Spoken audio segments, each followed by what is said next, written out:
ନୂଆ ବାହା ହୋଇ ଆସିଥିଲି। ସିଏ ମୋତେ ଯାହା ଯାହା କହିଲେ ମୁଁ ସେମିତି କଲି। ତାଙ୍କ ମନମର୍ଜିରେ ମୋତେ ଚଳିବାକୁ ପଡ଼ିଲା। ତାଙ୍କ କଥା ମାନିବାକୁ ଏକ ପ୍ରକାର ମୋତେ ବାଧ୍ୟ କରୁଥିଲେ। ମୁଁ କିଛି ବୁଝିପାରୁନଥାଏ। ମୋତେ ବହୁତ କଷ୍ଟ ହେଉଥାଏ, କିନ୍ତୁ ସ୍ୱାମୀଙ୍କୁ ଖୁସି କରିବାକୁ ମୋତେ ସେମିତି କରିବାକୁ ପଡ଼ୁଥିଲା। ରାତି ଅଧରେ ମୋତେ ଚିଲ୍ଲାଇବାକୁ ପଡ଼ୁଥିଲା। ପ୍ରତି ରାତିରେ ସେଇ ଘଟଣା ଚାଲିଥିଲା। ଚିଲ୍ଲାଉଥିଲି ଆଉ କାନ୍ଦୁଥିଲି। ଏହା ତାଙ୍କୁ କିଛି ଫରକ ପଡ଼ୁନଥିଲା। ଏଥିରୁ ସେ ଅପାର ଆନନ୍ଦ ପାଉଥିଲେ। ମୋତେ ଲାଗୁଥିଲା ସାମାନ୍ୟ ଖୁସି ପାଇଁ ଏସବୁ କରିବା କ'ଣ ନିହାତି ଜରୁରୀ? ତଥାପି ତାଙ୍କ କଥା ମାନି ରାତିରେ ସେଇ ସବୁ କାର୍ଯ୍ୟକ୍ରମ ଚାଲିଥିଲା। ଯଦିଓ ମୁଁ ଭଲ ଭାବେ ଜାଣିଥିଲି ବାହାରକୁ ମୋ ଚିତ୍କାର ଶୁଭୁଥିବ, କିନ୍ତୁ ପ୍ରକୃତ ସତ ଜାଣିବେ ତ ଆପଣଙ୍କ ହୋସ୍ ଉଡ଼ିଯିବ। ଆପଣ ବି କିଛି ସମୟ ତଟସ୍ଥ ହୋଇଯିବେ। ମୋ ପୁଅର ବାହାଘର ବହୁ ଅସୁବିଧା ଭିତରେ ହେଲା, କାରଣ ସେ ଜଣେ ଝିଅକୁ ଭଲ ପାଉଥିଲା। କିନ୍ତୁ ମୁଁ ଚାହୁଁନଥିଲି ତାର ସେଇଠି ବାହାଘର ହେଉ। ମୁଁ ଜଣେ ଘରୋଇ ଝିଅକୁ ବୋହୂ କରି ଆଣିବାକୁ ଆଶା ରଖିଥିଲି। ମାତ୍ର ପୁଅ ଅଲଗା କିଛି ଚାହୁଁଥିଲା। ପୁଅକୁ ବହୁତ ବୁଝେଇଲା ପରେ ଗାଁର ଜଣେ ସାଧାସିଧା ଝିଅ ସହ ତାର ବିବାହ କରିଦେଇଥିଲି। ମୋ ବୋହୂର ନାଁ ଥିଲା ଲିପି। ମୁଁ ଜାଣିଥିଲି ସେ ଝିଅଟି ବହୁତ ଭଲ। ଆମ ଘର ପାଇଁ ସେ ଏକଦମ ଫିଟ୍ ହେବ। ସେଇଥିପାଇଁ ଲିପି ସହ ମୋ ପୁଅର ବାହାଘର କରେଇ ଦେଇଥିଲି। ଝିଅଟି ବେଶ ସୁଧାର ଥିଲା, ଯିଏକି ବଡ଼ମାନଙ୍କୁ ସମ୍ମାନ ଓ ସାନମାନଙ୍କୁ ସ୍ନେହ କରୁଥିଲା। ଘରର ଯାବତୀୟ କାମ ସୁଚାରୁ ରୂପେ ତୁଲାଉଥିଲା ସିଏ। ଯଥାବିଧି ସମସ୍ତ ମନ ନେଇ ଚଳୁଥିଲା। ବିବାହର କିଛି ଦିନ ଭିତରେ ମୋତେ ଲାଗିଲା ଲିପି ସହ ରାଜୀବର ବାହାଘର କରାଇ ଠିକ୍ କରିଛି। କାରଣ ପୁଅ ବି ବିବାହକୁ ନେଇ ଖୁସି ଥିବା ପରି ମନେ ହେଉଥିଲା। ତାର ହାବଭାବକୁ ଆମେ ସମସ୍ତେ ଲକ୍ଷ୍ୟ କରୁଥିଲୁ। କିନ୍ତୁ ସେଦିନ ରାତିରେ ଆମର ଏଇ ଭାବନା ଉପରେ ଯେମିତି ପୂର୍ଣ୍ଣଚ୍ଛେଦ ପଡ଼ିଗଲା। କାରଣ ବିଳମ୍ବିତ ରାତିରେ ଆମେ ଅନୁଭବ କଲୁ ପୁଅ ବୋହୂଙ୍କ ରୁମ୍ରୁ ଜୋରରେ ଚିତ୍କାର ଶୁଭୁଛି। ଟିକେ ଧ୍ୟାନ ଦେବାର ଜାଣିବାକୁ ପାଇଲୁ ତାହା ବୋହୂର ଚିତ୍କାର। ଏଇ ଚିତ୍କାର କିଛି ସମୟ ଧରି ଶୁଣାଗଲା ପରେ ଧୀରେ ଧୀରେ କମିଗଲା।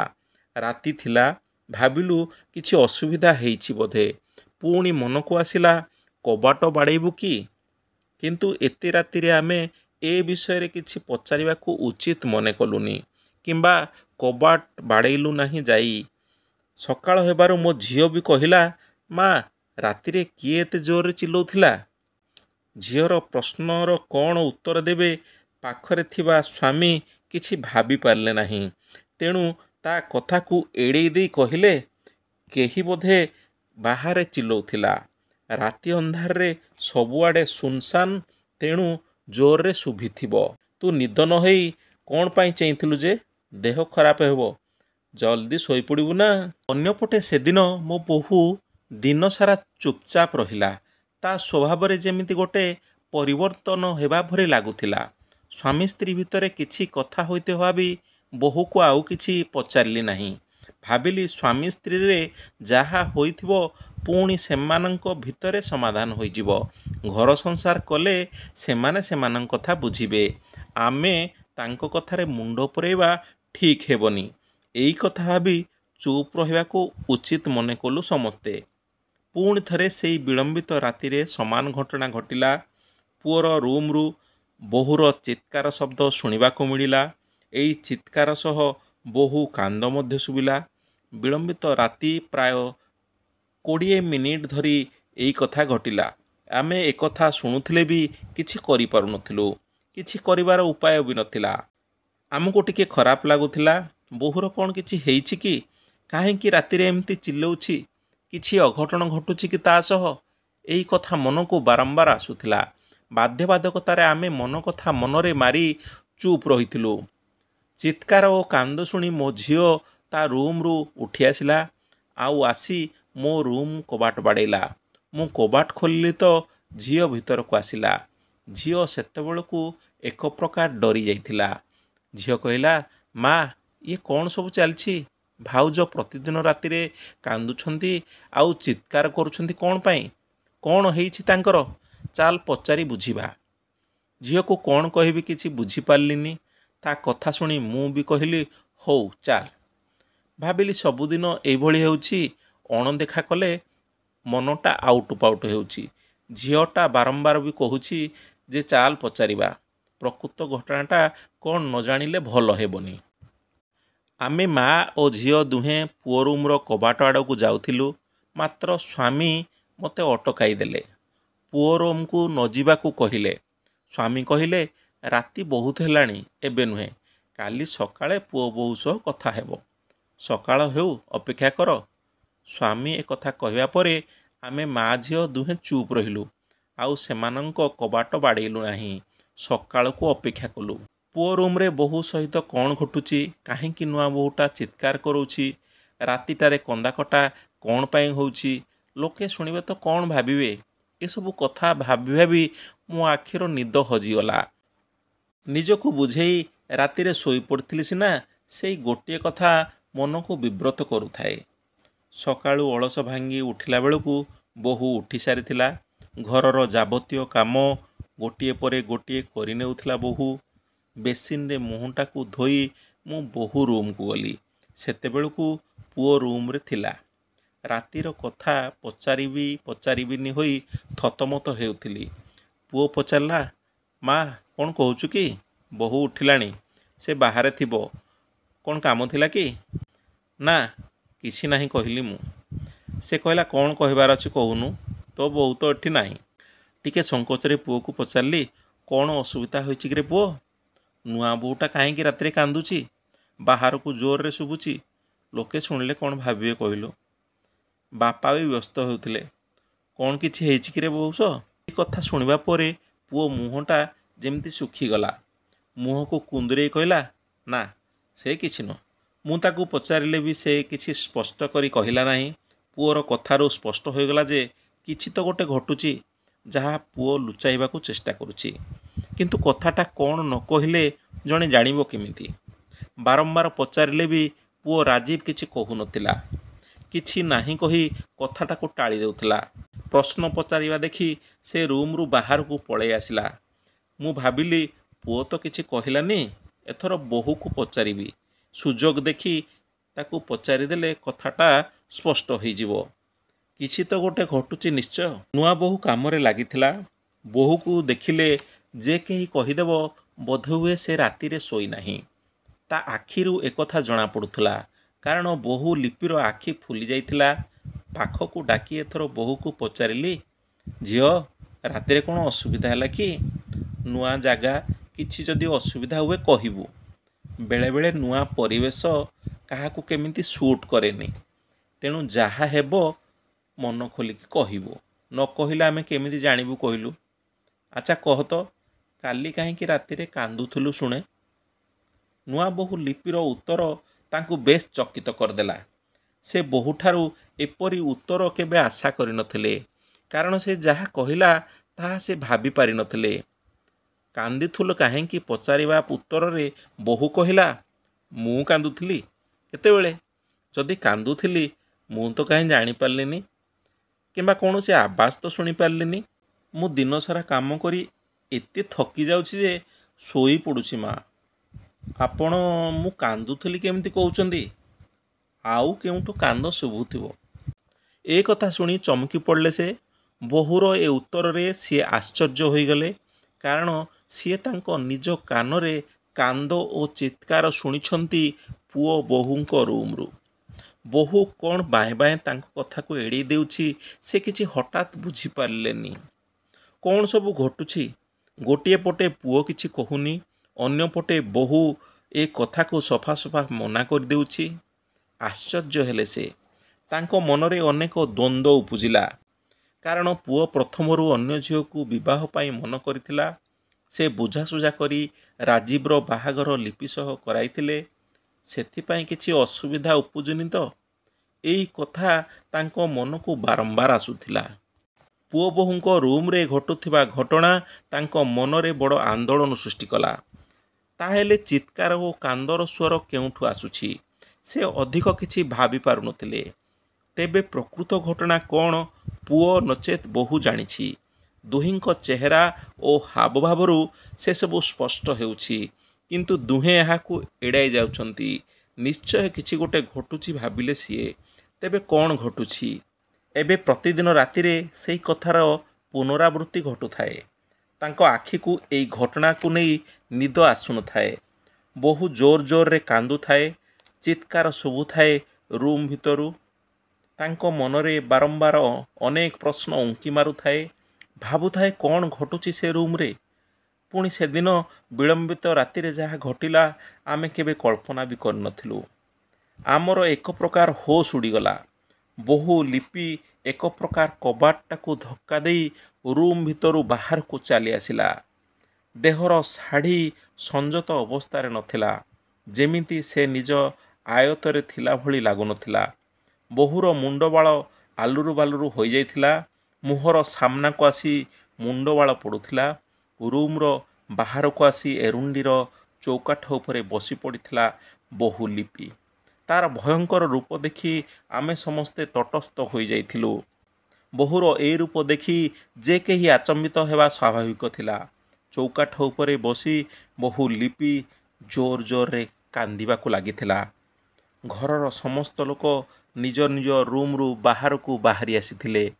ପୁଅ ରାଜୀବ ମଧ୍ୟ ଡରି ଡରି ରୁମ୍ ବାହାରକୁ ଆସିଲା। ବୋହୂର ଏ ରୁଦ୍ର ରୂପ ଦେଖି ଆମେ ସମସ୍ତେ ବିଚଳିତ ହୋଇପଡ଼ିଥିଲୁ। କିଛି ସମୟ ପାଇଁ ଡରି ବି ଯାଇଥିଲୁ ଆମେ ସମସ୍ତେ। ଆଜି ପାଖକୁ ଆସିବାରୁ ତାକୁ ପଚାରିଲି, ପୁଅ, ବୋହୂର ଏମିତି କ'ଣ ହେଉଛି? କାହିଁକି ଚିତ୍କାର କରୁଛି?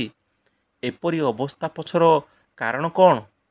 ରାଜୀବ କାକୁସ୍ଥ ହୋଇ କହିଲା, ମା, ରାତି 2ଟା ହେଲା ମାତ୍ରେ ସେ ଏମିତି ହେଉଛି। ବାହାଘର କିଛି ଦିନ ହୋଇଛି, ଏ ବିଷୟରେ କାହାକୁ କ'ଣ କହିବି? କିଏ କ'ଣ ଭାବିବ? ମୁଁ କିଛି ବୁଝିପାରୁନି ମା। ଦେଖ ତୋ ବୋହୂର ଅବସ୍ଥା। ରାତି ପାହିଲେ ତାକୁ ଯାହା ପଚାରିଲେ ତାର କିଛି ମନେ ପଡ଼ୁନି। ପଚାରିଲେ କହୁଛି ମୁଁ ତ କିଛି କରିନି। ଏଇ କଥା କହି ରାଜୀବ କାନ୍ଦ କାନ୍ଦ ହୋଇଗଲା। ଲିପି ମୁହଁରେ ଝିଅ ଆଣି କିଛି ପାଣି ଛାଟିଦେଲା। ମୁଣ୍ଡରେ ପାଣି ଢାଳିଦେଲା। ଶାଢ଼ୀକୁ ଦେହରେ ଘୋଡ଼େଇ ଦେଲା ଝିଅ। କିଛି ସମୟ ପରେ ବୋହୂ ଲିପି ଶାନ୍ତ ପଡ଼ିଲା। ତାକୁ କେହି କିଛି କହିବାକୁ ଉଚିତ ମନେ କଲେନି ସେଦିନ ରାତିରେ। ଲିପିର ବାହୁ ଧରି ପୁଅ ରାଜୀବ ଓ ଝିଅ ତାକୁ ରୁମ୍ ଭିତରକୁ ନେଇଗଲେ। ହଠାତ୍ ଏମିତି ଏକ ପରିସ୍ଥିତି ସାମ୍ନା କରିବାକୁ ପଡ଼ିବ କେହି କେବେ ଭାବିନଥିଲେ। ମୁଁ ଭାବୁଥିଲି ଏସବୁ କ'ଣ ଚାଲିଛି? କ'ଣ ହେଉଛି ବୋଉ ସହ? ପୁଅ କ'ଣ ପାଇଁ ରୁମ୍ରୁ ବାହାରକୁ ଆସିବାରୁ ତାକୁ କହିଲି, ବୋହୂ ଲିପିକୁ ନେଇ କାଲି ତାଙ୍କ ଘରେ ଛାଡ଼ି ଦେଇ ଆସିବୁ। ସମୁଦୁଣୀଙ୍କ ସହ ମୁଁ କଥା ହେବି। ତାପରେ ଦେଖିବା କ'ଣ ହେଉଛି। ସକାଳ ହେଲା। ପ୍ରତିଦିନ ପରି ଯାହା ସବୁ କାମ ସାରି ଦେଇଥିଲା ବୋହୂ। ମା କହିବା ଅନୁସାରେ ଲିପିକୁ ନେଇ ତାଙ୍କ ଘରେ ଛାଡ଼ି ଦେଇ ଆସିଥିଲା ରାଜୀବ। ମୁଁ ସମୁଦୁଣୀଙ୍କ ସହ କଥା ହେଲି। ରାତିର ସମସ୍ତ ଘଟଣା ଟିକିନିଖି କହିଲି। କିନ୍ତୁ ସେ କହିଲେ, ଆପଣ ଏ କ'ଣ କହୁଛନ୍ତି? ମୋ ଝିଅ ତ ଏମିତି ନୁହେଁ। ସେ ତ ଏମିତି କିଛି କରୁନଥିବ। ଏତେ ଦିନ ଆମ ପାଖରେ ରହିଲା, ଦିନକ ପାଇଁ ଏମିତି ତ ଆମେ ଅନୁଭବ କରିନୁ। ଆମେ ରାଜୀବକୁ ଯେଉଁ ଆଶାରେ ଲିପି ସହ ବିବାହ କରାଇଥିଲୁ ତାହା ପୂରଣ ହୋଇପାରୁନଥିଲା। ଆମକୁ ବହୁତ କଷ୍ଟ ହେଉଥିଲା। ହେଲେ ଆମେ କିଛି କରିପାରୁନଥିଲୁ। ବୋହୂ ଲିପି ଯିବାର ମାସେ ହୋଇଯାଇଥିଲା। ତାଙ୍କ ଘରୁ ଫୋନ୍ ଆସିଲା ଆମେ ଆଭଏଡ଼୍ କରୁଥିଲୁ। କାରଣ ବିଭିନ୍ନ ସମସ୍ୟା ଭିତରେ ଥାଇ ଆଉ ପୁଣି ଗୋଟେ ସମସ୍ୟାକୁ ସାମ୍ନା କରିବା କାଠିକର ପାଠ ଥିଲା। ପ୍ରତି ରାତିରେ କାନ୍ଦିବା ଆଉ ଚିତ୍କାର କରିବା ଭଲ ଲାଗୁନଥିଲା। ସାହି ପଡ଼ିଶାରେ କଥା ବି ଉଠିବାକୁ ଲାଗିଥିଲା। ପଡ଼ୋଶୀ ଭୁଲ ବୁଝିବା ଆରମ୍ଭ କରିଦେଇଥିଲେ ଆମକୁ। ପୁଅ ରାଜୀବ ବି ବାରମ୍ବାର ସେଇ ସବୁ ରାତି କଥା କହୁଥିଲା କେମିତି ସେଇ କିଛି ଦିନ କାଟିଛି ସେ ହିଁ ଜାଣେ। ମୁଁ ତାକୁ ପୁଣି ଥରେ ଆଣିବା ଆଉ ସମ୍ଭବ ନୁହେଁ। ରାତିରେ ଶୋଇଥିବା ବେଳେ ଯଦି କିଛି ଅଘଟଣ ଘଟିବ କ'ଣ କରିବି? ଯଦି ମୋତେ ମାରିଦେବ ତମେ ସବୁ କ'ଣ କରିବ? ଏଇ କଥା ଶୁଣି ମୁଁ ଚମକି ପଡ଼ିଲି। ତେଣୁ ପୁଅକୁ ଆଉ ଥରେ ଯାଇ ଲିପିକୁ ଆଣିବାକୁ କହିବା ଉଚିତ ମନେ କଲିନି। ହେଲେ ମୁଁ ନିଜକୁ ନିଜେ ଦୋଷୀ ମନେ କରୁଥିଲି। ଭାବୁଥିଲି ମୁଁ କାହିଁକି ଲିପି ସହ ରାଜୀବର ବିବାହ କରାଇଲି। ଘରର କୌଣସି ସଦସ୍ୟ ଚାହୁଁନଥିଲେ ଲିପି ପୁଣି ଥରେ ଘରକୁ ଆସୁ। ଘରର ସମ୍ମାନରେ ଆଞ୍ଚ ଆସୁ କେହି ବି ଭାବୁନଥିଲେ। ଏମିତିରେ ପ୍ରାୟ 3 ମାସ ବିତିଗଲାଣି। ହଠାତ୍ ଦିନେ ବୋହୂ ଲିପି ନିଜ ଜିନିଷପତ୍ର ଧରି ଘରେ ପହଞ୍ଚିଗଲା। ସମସ୍ତଙ୍କୁ ଯଥାମାନ୍ୟ ସମ୍ମାନ ଜଣାଇଲା। ମୋତେ କହିଲା, ମା, ମୁଁ ଜାଣେ ଆପଣ ମୋ ବିଷୟରେ କ'ଣ ସବୁ ଭାବୁଛନ୍ତି। ସେଇଥିପାଇଁ ମୋତେ ଆଣିବାକୁ ଉଚିତ ମନେ କରୁନଥିଲେ। କିନ୍ତୁ ପ୍ରକୃତ ସତ କ'ଣ ଆପଣଙ୍କୁ ଜଣା ନାହିଁ, ଯାହା ଆପଣ ଜାଣିବା ଜରୁରୀ ବୋଲି ମନେ କରୁଛି। ଏଇ କଥା ଶୁଣି ମୁଁ ଟିକେ ଚମକି ପଡ଼ିଲି। ମୋତେ ଲାଗିଲା ଲିପି କିଛି କହିବାକୁ ଚାହୁଁଛି, ଯାହା ଏଯାଏଁ ରାଜୀବ ଓ ସେ ଲୁଚାଇ ରଖିଛନ୍ତି। ପୁଅ ରାଜୀବ ଯେତେବେଳେ ଘରକୁ ଫେରିଲା, ଲିପିକୁ ଦେଖି ଏକ ପ୍ରକାର ରାଗି ପାଚି ଲାଲ ହୋଇଗଲା। ରାଜୀବ କହିଲା, ସେ ପୁଣି କାହିଁକି ଏଠିକି ଆସିଲା?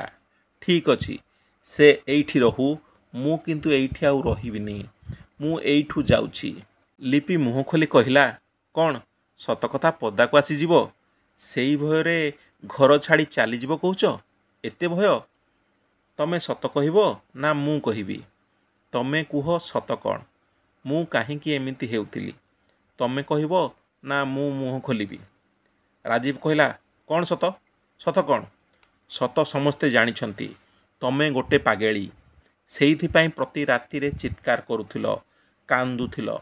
ଏକଥା ଶୁଣି ଲିପି କହିଲା, ମା, ଆଜି ଯଦି କିଏ ସବୁଠୁ ବେଶୀ ଦୁଃଖୀ, ଯନ୍ତ୍ରଣା ଭିତରେ ଅଛି, ସିଏ ହେଉଛି ମୁଁ। କାରଣ ମୁଁ ମୋ ସ୍ୱାମୀଙ୍କୁ ବିଶ୍ୱାସ କରିବା ସହ ତାଙ୍କ କଥା ମାନିଲି, ତାଙ୍କୁ ଦେବତା ମନେ କଲି। ଏହା ହିଁ ମୋ ଜୀବନର ସବୁଠାରୁ ବଡ଼ ଭୁଲ। ମୋ ଜୀବନର ସୁଖ ଶାନ୍ତି ସେଇଥିପାଇଁ ଆଜି ବାଜିରେ ଲାଗିଛି। ଲିପି କଥା ଶୁଣି ମୁଁ କହିଲି, ବୋହୂ, କ'ଣ କହିବାକୁ ଚାହୁଁଛୁ କହ। ଏ କଥା ଶୁଣି ବୋହୂ ଯାହା କହିଲା, ଆମ ସମସ୍ତଙ୍କ ହୋସ୍ ଉଡ଼ିଗଲା। ପାଦ ତଳୁ ଯେମିତି ମାଟି ଖସିଗଲା। ଆମେ ଚକିତ ହୋଇଗଲୁ। ଲିପି କହିଲା, ମା, ବାହାଘର ପରେ ଆପଣଙ୍କ ପୁଅ ପ୍ରଥମ ରାତିରୁ ଏପରି ନାଟକ କରିବାକୁ କହିଥିଲେ, କିନ୍ତୁ ମୁଁ ପ୍ରଥମେ ତାଙ୍କ କଥା ମାନିନଥିଲି। ତାଙ୍କର କହିବା ହେଲା, ଏପରି କଲେ ଆମେ ଦୁହେଁ ଯାଇ ସହରରେ ରହିପାରିବା। ଯଦି ଏପରି ଅଭିନୟ ନ କରିବି, ତାହେଲେ ଘର ଲୋକ ଆମକୁ ସହରକୁ ଯିବାକୁ ଦେବେନି। ତେଣୁ ଏପରି ନାଟକ କରିବାକୁ ପଡ଼ିବ। ମୁଁ ତାଙ୍କୁ କହିଲି, ଏଠି ତ ସମସ୍ତେ ଭଲ, ତମର ଅସୁବିଧା କ'ଣ? ସେ କିଛି ନ କହି ମୋ ସହିତ କଥାବାର୍ତ୍ତା ବନ୍ଦ କରିଦେଲେ। ନୂଆ ବାହା ହୋଇ ଆସିଛି, ସ୍ୱାମୀ ଯଦି ଏପରି ହେବେ କ'ଣ କରାଯିବ? ତେଣୁ ବାଧ୍ୟ ହୋଇ ତାଙ୍କ କଥା ମାନିବାକୁ ପଡ଼ିଲା। ତାଙ୍କ କଥା ମାନି ନାଟକ କଲି। ଏଇ ନାଟକ ଯେ ମୋ ଉପରେ ଭାରି ପଡ଼ିବ ଜାଣିପାରିନଥିଲି। ସେ ମୋତେ ବାହାଘରର କିଛି ଦିନ ପରେ ମୋ ଘରେ ଛାଡ଼ି ଦେଇ ଆସିଲେ। ମୋତେ ସେ ଆପଣଙ୍କ ସାମ୍ନାରେ ପାଗେଳି ଆଉ କ'ଣ କ'ଣ ସବୁ ପ୍ରମାଣ କରିଦେଲେ। ବାପ ଘରେ ଥିବାବେଳେ ମୁଁ ଯେତେଥର ଫୋନ୍ କରିଛି, ସେ କେବେ ଫୋନ୍ ଉଠାଇଲେ ନାହିଁ। ମୁଁ ବାପ ଘରେ ତାଙ୍କର ଅପେକ୍ଷା କଲି। ଏ ଭିତରେ 3 ମାସ ବିତିଗଲାଣି। ବାଧ୍ୟ ହୋଇ ନିଜେ ଫେରି ଆସିଲି ଏଠିକୁ। ମୁଁ ଜାଣିପାରିଲି ମୋତେ ନାଟକ କରିବାକୁ କହି ମୋତେ ପାଗଳି ବନାଇଦେଲେ ସିଏ, ଯାହାଙ୍କୁ ମୁଁ ମୋର ଇହକାଳ ପରକାଳର ଦେବତା ମନେ କରୁଥିଲି। ବିଶ୍ୱାସରେ ବିଷ ଦେଇ ବୋକା ବନେଇଦେଲେ ଆପଣଙ୍କ ପୁଅ। ଏତିକି କହି ଲିପି ଭୋ ଭୋ ହୋଇ କାନ୍ଦିବାକୁ ଲାଗିଲା। ପୁଣି ଲିପି କହିଲା, ମୋତେ ସେ ମିଛ କହିଛନ୍ତି। ନିଜ ଜୀବନରୁ ନିକାଲି ଦେବାକୁ ଏଭଳି ଷଡ଼ଯନ୍ତ୍ର ରଚିଛନ୍ତି। ମୁଁ ତାଙ୍କ ଉଦ୍ଦେଶ୍ୟ କ'ଣ ବିଳମ୍ବରେ ଜାଣିପାରିଲି। ଏବେ ମୁଁ ତାଙ୍କ ଜୀବନରୁ ବହୁତ ଦୂରକୁ ଚାଲିଯିବି। କିନ୍ତୁ ତାଙ୍କୁ ଛାଡ଼ିଯିବା ଆଗରୁ ସତ କ'ଣ ଆପଣଙ୍କୁ ଜଣାଇବାକୁ ଚାହୁଁଥିଲି। ଏତିକି କହି ଆହୁରି ଜୋରରେ କାନ୍ଦିବାକୁ ଲାଗିଲା ଲିପି। ତା କାନ୍ଦରେ ସତ ଥିବା ଅନୁଭବ କରୁଥିଲି ମୁଁ ସ୍ପଷ୍ଟ ହୋଇଗଲି ଯେ ବୋହୂ ଲିପି ସତ କଥା କହୁଛି। ପାଖରେ ଛିଡ଼ା ହୋଇଥିବା ପୁଅ ରାଜୀବ କହିଲା, ତମକୁ ଯଦି ଭଲ ଲାଗୁଛି ତାକୁ ରଖ। ମୋର ଏଇଠି ଆଉ ରହିବାର ନାହିଁ, ତାକୁ ରଖିବାର ନାହିଁ। ମୁଁ ପ୍ରଥମରୁ ଯାହାକୁ କହୁଥିଲି ବାହା ହେବାକୁ, ତମେ ସବୁ ତା ସହିତ ବିବାହ କରାଇଲନି। ଆଉ ଗୋଟେ ଗାଁ ଝିଅକୁ ବାହା କରାଇଦେଲ। ମୁଁ ଚାହୁଁଥିଲି ଯେମିତି ହେଉ ଲିପି ଏଠାରୁ ଚାଲିଯାଉ। ତମେମାନେ ମୋ ସହ ଲିପିର ବାହା କରାଇ ଠିକ୍ କଲନି। ଏବେ ବି ମୁଁ ଲିପିକୁ ମୋର ସ୍ତ୍ରୀ ବୋଲି ଭାବୁନି। ଟିକେ ଚୁପ୍ ରହି ମୁଁ କହିଲି, ଦେଖ ପୁଅ, ତୁ ଏ ଘରେ ରହିବୁ କି ନାହିଁ ନିଷ୍ପତ୍ତି କର, ସେଇଟା ତୋ ମର୍ଜି। କିନ୍ତୁ ଏକଥା ସତ ଯେ ମୋ ବୋହୂ ଏଇ ଘରେ ନିଶ୍ଚିତ ରହିବ। ଆଉ ଯିଏ ବୋହୂର ହକ୍ ଦେବ ସିଏ ରହିବ। ଯିଏ ସ୍ତ୍ରୀର ସମ୍ମାନ ଦେବ ନାହିଁ, ସିଏ ଏଇ ଘରେ ରହିପାରିବନି। ତୁ ଏତେ ତଳକୁ ଖସିଯିବୁ ମୁଁ ଭାବିପାରୁନି। ମା ଉପରେ ପ୍ରତିଶୋଧ ନେବାକୁ ତୁ ଏପରି ଷଡ଼ଯନ୍ତ୍ର କରିପାରିଲୁ। ମା ବିଷୟରେ ଟିକେ ଭାବିଲୁନି? गोटे सादा सीधा झील को तू मंद उद्देश्य रखी एपरी कराई पार्लु। तू थोड़े चिंता कर। तू जहाँ कहलु से कला। आग पछ चिंता नकरी तो कथा मानिला। भल हेब कि मंद हेब किछि न भाबी स्वामी बोली तो कथा शुणी नाटक कला। एहाठारु बड़ आ कौन कथा अछि। तो कथा को से केते सम्मान देला थोड़े चिंता कर। एपरी स्त्री तोते आउ केउठी मिलिबो। तू बहुत बड़ अभागा हेबु जदि एमिति गोटे स्त्री को छाड़ी देबु। मु बहुत खुशी थिली जहा हेउ मो पुओ पाई गोटे हीरा परी बोहू आनिछि। बोधुए मो पुओ ही से झील पाई योग्य नुहे। जा तो इच्छा जहा करुछो कर। मोर आउ किछि कहबार नाही। मो आखिरे भी टिके लुह चली आसथिला। पाखरे छिड़ा होइतिबा बोहू को कोल को लगाई आनली। से मो आखिरु लुह पोछीदेला। कौन भाविला के जानी राजीव भी चुप रहिला। पुओ किछि भी कहिलानी कि कुआडे गलानी। किछि समय धरी मो उपरे नाराज थिबा भली अनुभव हैला। मते जଣା थिला लिपि परी गोटे झियो समस्तंक भाग्यर न थाए। जहा भाग्यर थाए से भल पाइबनी तो आउ किए भल पाइबो। मो पुओ को मु ठीक जानिथिली। मो कथा उपरे तार भी बहुत भरोसा थिला। तेणु पुओ निजर त्रुटि अनुभव कला। धीरे धीरे घरे सबू ठीक ठाक चलिला। लिपु को नहीं राजीव एवं हस खुशी संसार करुछि। आशा करुछु ए कहानीटी आपन को बहुत पसंद आसीथिबो। आगकू एभली अनेक वीडियो आमे आनिबा को लक्ष्य रखिछु। आमर एही चैनल को आपण माने भल पाइबा देबे। आम चैनल को सब्सक्राइब करिवे जहा फल आमे अपलोड करुथिबा प्रत्येकटी वीडियो नोटिफिकेशन आपणक पाखरे संगे संगे पहुँची पारिबो। आम वीडियो को लाइक करिवे एवं बेल आइकन को दबाई देबे जहा फल आमे आपणक भल पाइबा को अनुभव करिवु। एथिसह नुआ उद्दामता सह नुआ कहानी भेटी देबाकू भरपूर प्रयास करिवु। धन्यवाद।